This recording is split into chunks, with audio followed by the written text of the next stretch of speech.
할렐루야. 수요일 오전 주님의 말씀을 통해 우리에게 부어주시는 하나님의 은혜를 누리는 시간이 되기를 소망합니다. 우리 다시 한번 우리 양옆 앞뒤 사람과 함께 이렇게 인사해 볼까요? 하나님의 말씀의 은혜를 누립시다.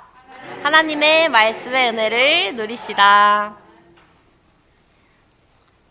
성도 여러분, 제가 한 가지 사진을 가져왔는데요.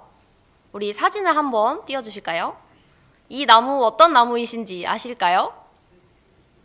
오, 바로 아시는군요. 모르실 줄 알고 예상을 하며 써왔는데 살아가면서 우리는 이 커다란 느티나무를 한 번쯤 보신 적이 있으실 겁니다. 저는 어린 시절 이 나무 밑에서 수박을 여름에 맛있게 먹었던 기억이 있습니다. 이 나무는 봄에 갓 심겨진 모목처럼 싱그러운 초록빛을 뽐내거나 또 하루가 다르게 쑥쑥 자라나는 생동감은 없을지도 모릅니다. 껍질은 정말 투박하고 가지는 세월의 풍파에 굽어 있습니다. 하지만 한여름 떼약볕이 내리칠 때 사람들은 바로 이 나무 밑으로 모여듭니다. 매끈하고 젊은 나무가 아닌 바로 그 껍질이 단단한 거친 껍질을 가진 이 나무 아래로 모여듭니다. 오랜 세월 땅속 깊이 박힌 뿌리가 있기 때문에 비바람에도 흔들리지 않고 또 넓게 들이운 그 가지가 누구보다 시원하고 넓은 품을 내어주기 때문입니다. 그 깊이와 그늘이 만들어주는 안정감과 또 시원함을 여러분들 모두 알고 계실 겁니다. 오늘 본문에 등장하는 사무엘이 바로 이 이스라엘의 오래된 느티나무와 같은 존재입니다. 그는 평생을 사사로 또 선지자로 치열하게 살았습니다.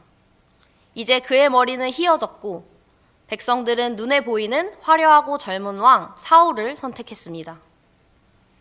겉으로 보면 사무엘의 시대는 저물고 그는 뒷방으로 물러나야 할 낡은 존재처럼 보일 수 있습니다. 그러나 여러분, 뿌리가 깊은 나무는 베어지기 전까지 멈추지 않고 수분을 끌어올립니다. 이 사무엘은 비록 정치적인 통치권이라는 자리는 젊은 왕에게 내어주었지만 이스라엘을 영적으로 지탱하는 뿌리의 역할은 결코 내려놓지 않았습니다. 오늘 우리는 사무엘상 이 본문을 통해서 젊은 왕이 흉내낼 수 없는 이 사무엘만이 할 수 있었던 사역이 무엇인지 함께 발견하고자 합니다. 오늘의 본문의 주인공 사무엘이 누구입니까? 어릴 때부터 실로 성소에서 제사장 엘리의 교육을 받으며 제사장과 예언자로 성장했고 전쟁이 일어났을 때는 지도자, 사사의 역할도 담당하였습니다.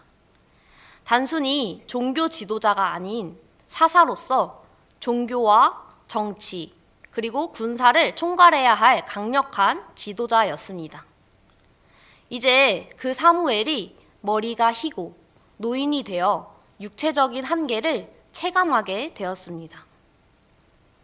그러나 이 노인이 된 사무엘은 쇠약해진 자신의 모습을 들여다볼 여유가 없었습니다. 왜냐하면 바로 왕을 세워달라는 백성들의 요구로 고민에 당면한 상황이었기 때문입니다.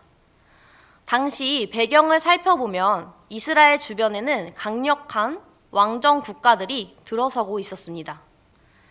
블레셋 같은 나라는 왕을 중심으로 잘 훈련된 상비군도 갖추고 철제 무기들도 무장하여 호심탐탐 이스라엘을 위협했습니다. 반면에 이스라엘은 왕도 없고 군대도 없고 그저 나이가 든 사무엘과 타락한 그의 아들들 뿐이었습니다. 이 백성들의 눈에는 당장 우리를 지켜줄 힘이 없어 보였습니다. 그래서 그들은 이 사무엘에게 우리에게도 열방과 같이 우리를 다스릴 왕을 달라고 요구했습니다. 이 왕을 요구한 것이 왜 죄가 되었을까요? 우리 12절을 살펴보면 사무엘은 구체적으로 암몬 왕 나하스가 침략해 왔을 때 이스라엘 백성들이 대응했던 사건을 들며 질타했습니다. 이 암몬 왕 나하스가 침략했을 때 더구나 당시 사사인 사무엘이 엄연히 살아있었고 사사의 직무들을 수행하고 있었는데도 말입니다. 이 백성들은 하나님께 부르짖지 않았고 왕을 요구하고 왕에게 희망을 걸었습니다. 이것이 바로 하나님께 죄를 짓는 것이다 라고 사무엘은 백성들에게 이야기했습니다.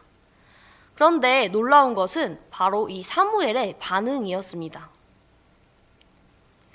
사무엘은 백성들의 이러한 잘못을 지적하면서도 결코 왕정을 배격하라고 강요하거나 요구하지 않았습니다. 새로운 시대가 요구하는 왕정을 수용하되 이 왕정에 대한 종래의 생각을 버리고 하나님의 신앙을 바탕에 둔 왕정을 강조하였습니다. 그리고 온 백성과 새로 뽑힌 사울 왕을 길갈에 모아놓고 대관식을 치르며 아주 중요한 취임사를 던집니다. 사무엘은 먼저 자신의 경험을 들면서 지도자가 어떻게 처신해야 하는지 왕에게 그리고 백성들에게 가르쳐 주었습니다. 우리 12장 3절을 함께 읽어보도록 하겠습니다. 시작. 내가 여기 있나니 여호와 앞과 그의 기름 부음 받은 자 앞에서 내게 대하여 증언하라. 내가 누구의 소를 빼앗았느냐? 누구의 나귀를 빼앗았느냐? 누구를 속였느냐? 누구를 압제하였느냐? 내 눈을 흐리게 하는 뇌물을 누구의 손에서 받았느냐? 그리하였으면 내가 그것을 너희에게 갚으리라 하니. 아멘. 여러분, 사무엘이 나 이렇게 깨끗하게 살았다 라고 자랑하는 것일까요? 아닙니다. 이 질문에는 뼈 있는 경고가 담겨 있습니다. 사무엘은 백성에게 질문하고 있지만 사실 더 중요한 것은 옆에 서 있는 왕이 들으라고 소리치고 있는 것입니다. 왜냐하면 왕은 언제나 절대 권력을 휘두르고 싶은 유혹에 빠지기 쉽고 백성들의 것을 착취하거나 백성들을 압제하기 쉽기 때문입니다. 이 고대 중동의 상황을 보더라도 왕정이 들어서면 보통 왕은 다음과 같은 행동을 하기 수월했습니다. 왕은 젊은이들을 징집하여 군대를 만들고 또 여러 사람들을 데려다가 부역을 시키기도 하고 또 왕실의 하인으로 복역하도록 만듭니다. 그리고 땅을 징벌하여 왕의 신하인 관리들에게 나누어주고 무거운 세금을 징수하기도 합니다. 이 왕정이 들어서면서 왕이 백성의 것을 착취하는 이 불행한 사태를 미연에 방지하기 위해서 사무엘은 자신의 정치 행적을 보여주면서 왕을 설득하고 또 왕정의 기초를 놓으려고 했습니다. 왕을 세우되 백성의 것을 착취하지 않고 하나님을 두려워할 줄 아는 왕이 되도록 사무엘이 국가의 방향을 조정하였습니다. 이러한 방향 설정의 기초가 되는 것은 이 왕도 백성의 한 사람으로서 하나님의 통치는 취하는 것이 아니라 섬기는 것이다. 나는 너희에게 아무것도 빼앗지 않았다. 이것이 하나님이 세우신 지도자의 참된 모습이다를 이야기하고 싶었던 것입니다. 이 사무엘은 왕정이라는 새로운 시스템 위에 하나님의 절대 주권을 강하게 이야기했습니다. 우리 14절과 15절 말씀도 함께 보도록 하겠습니다.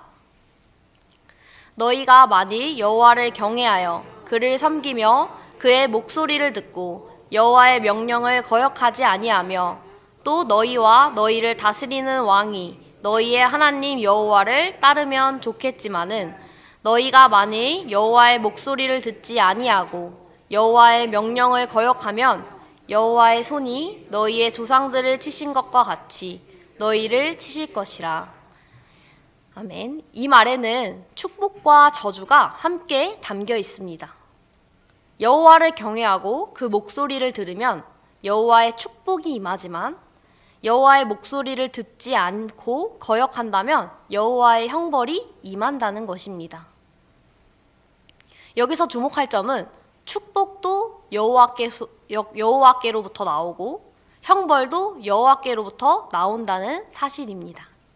이 모든 것이 하나님 손안에 있고 하나님의 통치 영역을 벗어나는 것은 아무것도 없습니다. 시스템은 바뀌었습니다. 시대의 흐름은 사사시대에서 왕정시대로 넘어가고 있었습니다. 그러나 본질은 변하지 않습니다. 사랑하는 성도 여러분, 이 원리는 오늘 우리가 살아가는 우리의 삶에도 동일하게 적용됩니다. 우리의 환경은 늘 변합니다. 직장이 바뀔 수도 있고 사업의 방식이 바뀔 수도 있습니다.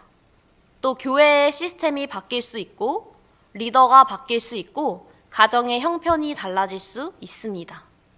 때로는 세상 사람들처럼 더 강력한 스펙, 더 든든한 노후 자금, 더 좋은 인맥이라는 왕을 의지하고 싶을 때가 있습니다. 그러나 오늘 말씀을 기억하십시오. 시스템이 우리를 지켜주는 것은 아닙니다. 왕이라는 제도가 이스라엘을 지키는 것이 아니라 그 왕이 하나님께 순종할 때 하나님이 이스라엘을 지키시는 것입니다. 여러분이 어떤 자리에 있든 어떤 상황에 처해 있든 그곳의 진짜 주인은 하나님이심을 인정하십시오. 내가 의지하던 인간적인 왕을 내려놓고 보이지 않는 하나님의 손길을 더 신뢰할 때 하나님은 급변하는 이 시대 속에서도 여러분의 삶을 견고하게 붙들어 주실 것입니다.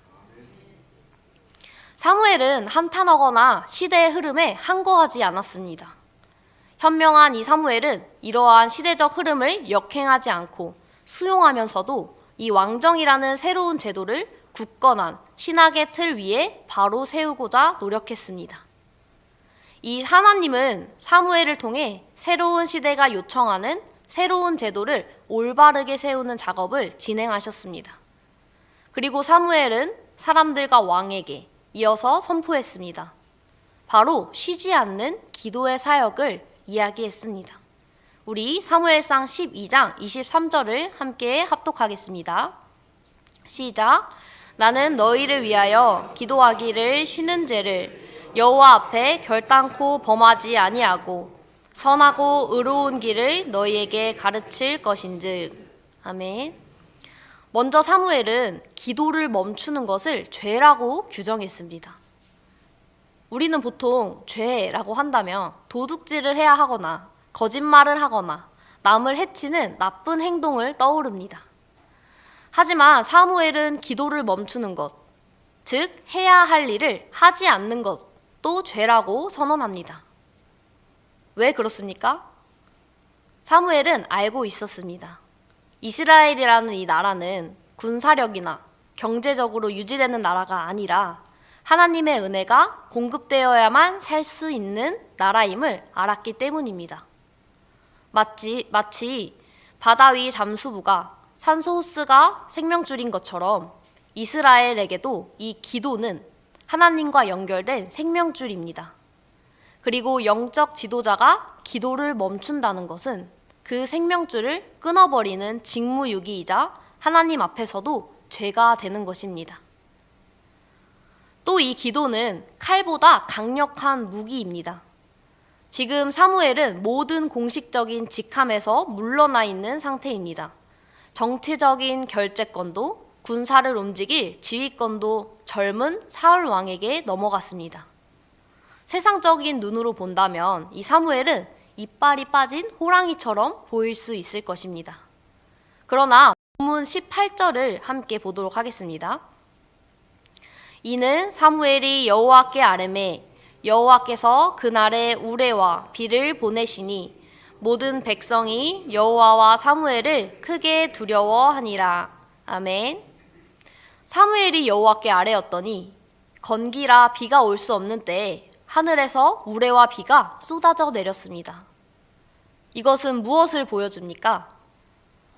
왕은 창과 칼을 들고 눈에 보이는 적과 싸우지만 기도하는 사무엘은 하늘을 움직여 전쟁의 승패를 결정짓는 하나님을 움직였습니다.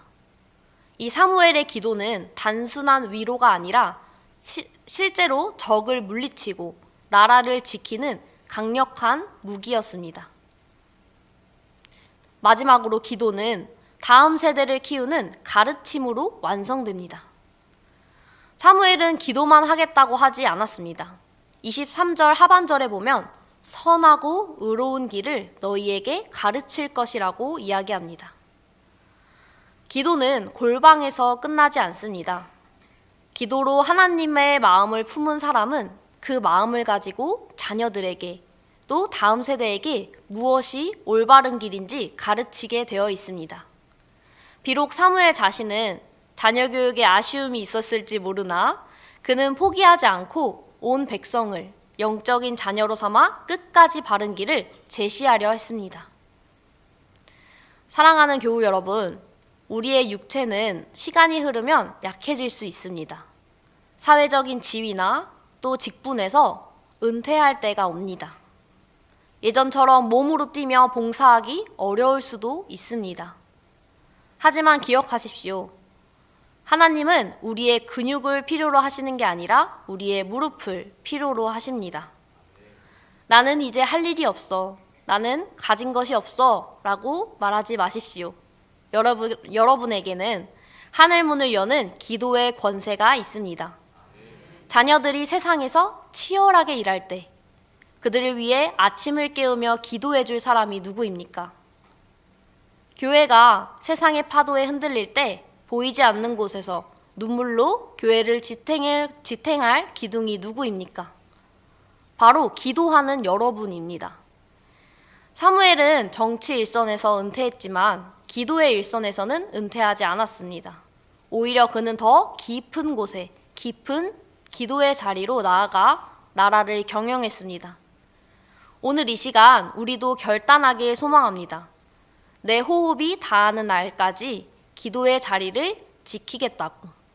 기도를 쉬는 죄를 범치 않고 기도로 내 가정과 교회를 지키는 영적 파수꾼이 되겠다고 함께 결단하길 원합니다.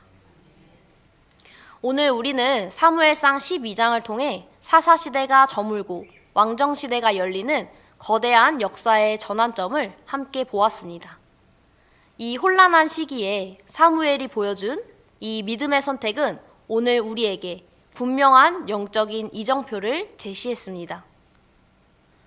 세상은 끊임없이 변합니다. 새로운 제도도 생기고요. 지도도 바뀌고 우리가 의지했던 모든 환경들이 사라지기도 합니다. 이 이스라엘 백성들처럼 우리는 때로는 불안함 때문에 눈에 보이는 강력한 힘, 세상의 왕을 의지하고 싶어집니다. 그러나 오늘 하나님께서는 이 사무엘을 통해 우리에게 분명히 말씀하셨습니다. 시스템이 너희를 구하는 것이 아닌 왕이 있든 없든 너희는 너희의 진정한 통치자는 나 여호와니라. 우리의 살 길은 환경을 바꾸거나 더 강력한 스펙을 갖추는 데 있지 않습니다. 오직 만왕의 왕이신 하나님을 경외하고 그분의 목소리를 청종하는 데에 있습니다. 무엇보다 사무엘의 이 마지막 외침을 기억하시길 바랍니다.